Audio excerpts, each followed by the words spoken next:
India at the budget time. So I was there for the national budget of India. So I spent some time in the parliament observing the budgetary process, and I was able to spend some time in and around Delhi. And we went to Agra. We drove from Delhi to Agra. So I was able to spend half a day at the Taj Mahal. Oh, brilliant. And we had some very outstanding cultural presentation. Respect for TNP actually. That is why through you they had shown their love. Government, official, diplomats.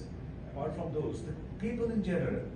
So we had gone through the newspapers. Immense respect for you in this country.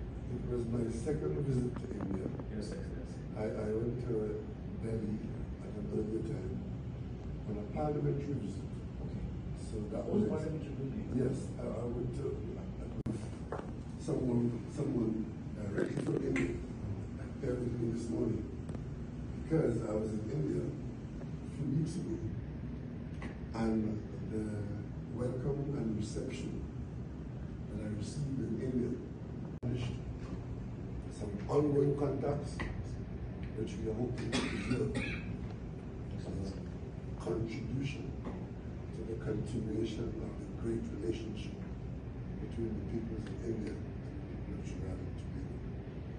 It is such a pleasure to have you, Excellency. Excellency, I'm honored that I have spoken to Excellency, Prime Minister, about different aspects, like from art and culture, sports and bilateral collaboration. And in between we talked about your visit to Bombay. I think that Yes, Bombay yes. is